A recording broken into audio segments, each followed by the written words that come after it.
নতুন প্রজন্মের সফল শোবিজ তারকাদের মধ্যে পূজা চেরি অন্যতম। খুব অল্প সময়ের মধ্যেই তিনি মডেলিং ও চলচ্চিত্রে কাজ করে সবার নজর কাড়েন।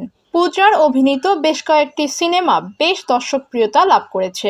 তিনি ঢালিউড সুপারস্টার শাকিব খানের সঙ্গে অভিনয় করেছেন, যা অনেক অভিনেত্রীর জন্য স্বপ্নের মতো বিষয়।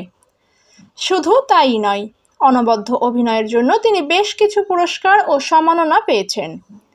এত অল্প সময়ে তার মতো সফল অভিনেত্রী দেশীয় শোবিজে খুব কম দেখা যায়।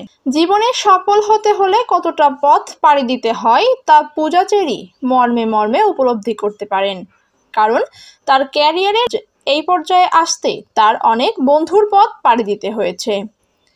পূজা তার জীবনে উপলব্ধির কথা জানিয়েছেন ফেসবুকে ইংরেজিতে একটি স্ট্যাটাস দিয়ে। পূজার ইংরেজি স্ট্যাটাস এর অর্থ হচ্ছে, জীবনে চূড়ান্ত সাফল্য অর্জনের প্রথম 3টি উপায় আছে। প্রথম উপায়টি হচ্ছে দয়ালু হওয়া, দ্বিতীয় উপায়টি হচ্ছে দয়ালু হওয়া, তৃতীয় উপায়টিও হচ্ছে দয়ালু হওয়া।